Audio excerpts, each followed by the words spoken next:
What is up, you guys? Spark City here, coming at you with another vlog. Hope you guys are doing well today. Just finished the stream. We did a couple different things on stream today. We played the new Rocket League game mode, which is absolute ass. We ground some of the new event. We've got some golden eggs happening, which is pretty nice. And I co-streamed a bit of E3 a couple times today. I did the Ubisoft conference, and I did the Square Enix conference. The Ubisoft conference was interesting. They didn't announce an Assassin's Creed. They had a couple interesting IPs. One was called Gods and Monsters or something like that. Looks pretty cool. Nothing like groundbreaking though. And then Square Enix came out and just blew their load all over everybody and was like, "Hey, listen, we've got Final Fantasy VII Remake, which looks really, really good, by the way. Like I would play it, and I never played the original the original Final Fantasy VII, and I don't have any nostalgia for it. It just looks sick. It looks like the combat's real time, which I'm always down for. But yeah, it was fun. It was really fun doing that today. I had a lot of enjoyment, hanging out with the chat and making jokes about the thing, and trying not to shit on everything. But I mean, sometimes you got to do what you got to do. If it's garbage, you got to call it out. Speaking of which, brings me to the topic for today. I really wish game designers would stop doing this, and I wish the public wouldn't buy into it. But the reason game designers and advertisers do it is because it works. But basically, so Life is Strange 2 had a trailer, and I didn't play the first one. I know it's like this emotional, gut wrench of a story. I know the basic gist of it, and I know it's basically like an Oscar bait kind of game where it's like, oh, everything's super sad, and does anything ever resolve itself? We don't know, but people like being sad, so this game's going to sell well. The trailer they had, starts off normal, like cinematic. I don't think there was a lot of gameplay in it. Super cinematic trailer, no big deal. Classic. I mean, it's a cinematic storytelling game, so whatever. But in the trailer, they had, I'm assuming content creators or streamers or whatever, they had them reacting to different parts of the trailer. And I just, like, something about that just really grates me the wrong way. Like, it's so obnoxious. Like, you have these people just freaking out, and the reason it annoys me is because it works. You have people in the audience who are screaming and shouting over a game that literally has not been released yet and might not be released for another 6 months to a year. You're watching parts of the story and they're just like, oh my God, this is so sad. It's the best thing ever. Oh my God. And it's just like, why do you need that? Why do you need that? Why do you need to tell me how I should be feeling in the trailer that's supposed to make me feel how I should be feeling? But it works, and it blows my mind. Like, it's so obnoxious. You've got, like, do people think for themselves, anymore? Why is that an effective advertising strategy now? Why is literally being like, hey, these people feel sad, so you should be feeling sad right now. And if you don't feel sad, there's something wrong with you. It's just like, it's gross, I don't know. It really, it sort of grates on me because it's like, holy fuck, like, when do we all become prey to like other people's emotions? Like, we just watch people react and we're like, oh yeah, that's probably how I should be reacting. Wow. I don't know. Maybe I'm just not like a hyper emotional guy about stuff like that. But no, like, I've had my moments where I've gotten like emotional with video games, like playing Tales of Berseria. Even though that game is like steeped in anime cliche, like, there were still moments where you're like, wow, like, you really felt for the characters and stuff like that. And I didn't need like a bunch of streamers or content creators telling me how I should feel about it, or like, I didn't need to watch them react to it to be like, oh yeah, are these emotions I'm feeling justified? Like, I just don't understand why that's in there. It's so obnoxious. Eventually, maybe we'll move to a time where we don't have to have that. But anyway, it's just a weird way of generating hype. But anyway, watching E3 was fun. Watch Dogs from the Ubisoft conference, Watch Dogs Legion or whatever it was called, looks really sick. Like, it's a really cool idea if they can pull it off.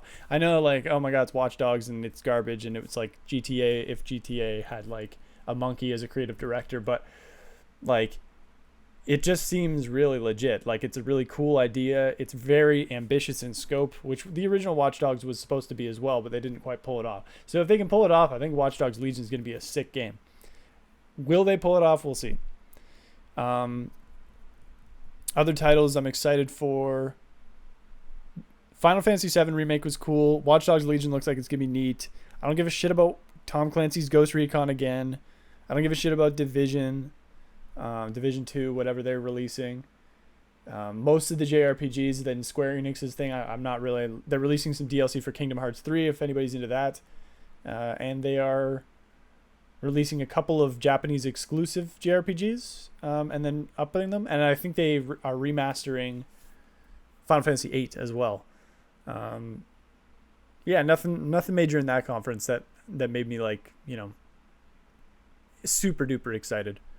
But yeah, that was pretty much it. It was a fun time. I just wish that like the advertising, it's so shallow, and like maybe put effort into your game rather than,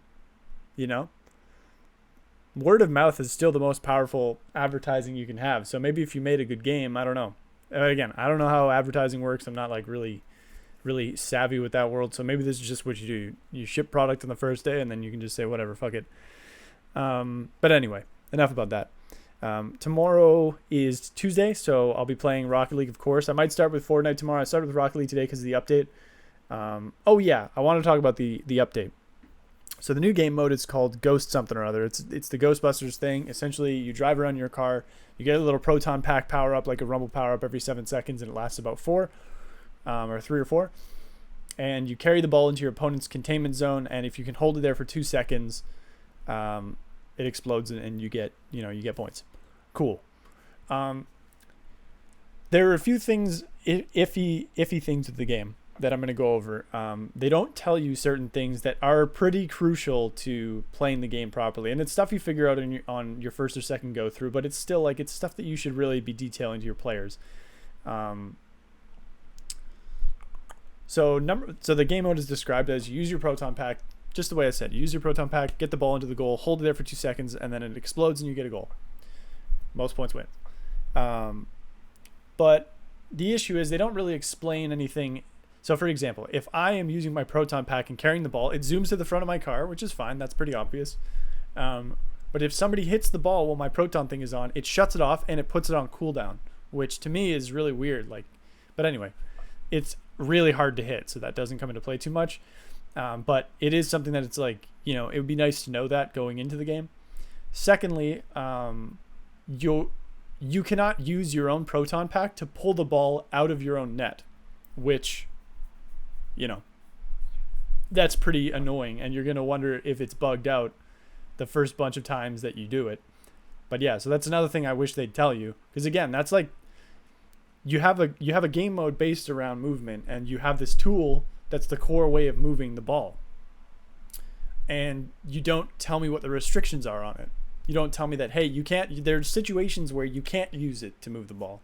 But anyway, so that's kind of annoying. The other thing is the ball momentum is kind of weird. So you hit it, and then after like 2 seconds in the air, it just dies, completely dies, and it sits on the ground, or it sits just above the ground. So that's kind of lame. It feels like really sticky and sludgy and clunky. The other thing is that the physics get warped when you're in the containment unit, which makes sense because if you blasted the ball into the containment unit and there was no physics and it just passed right through, it would be impossible to do, and the game wouldn't be fun. So that one makes sense. That one's pretty understandable. I do want to say though, I know that I've been shitting on this game, and anybody who watched the stream today, I'm not a huge fan of it. Like I'm probably not going to play it too much. But I do want to say I like this step. I like the step that Rocket League is taking and Psyonix are taking with this. I like the idea of limited time game modes, keep the game fresh. Even though this one was a miss, they're not always going to be hits. I mean, I don't like most of Fortnite's LTMs. You play them a couple times, you're like, haha, this is novel, and then you stop because it's not really that fun. But I like the fact that they're doing these things. It at least adds freshness to the game and improves the casual experience. The Ghostbusters thing is a cute touch. Goes along with the licensing they just did for the car, and a lot of the and one of the wheels, I think, and stuff like that. And it's good. I like the direction. I just didn't like the execution this time. But I'm hoping Spike Rush comes out. That should be pretty fun. I don't see how that one's going to be too weird, so it might be really fun. But anyway, that's going to be all for this vlog. I hope you guys enjoy. Like I said, tomorrow I'll be on at 1 as per usual. We're going to be playing. Maybe I might start with Fortnite tomorrow. We'll see. playing some Rocket League, and then 6 p.m. Eastern time, as per usual, is Fun v Fun tournaments. So hope to see you all there. Hopefully we can all join up for the Fun v Fun. It should be a good time, and we'll see you guys tomorrow. Love you all. Bye.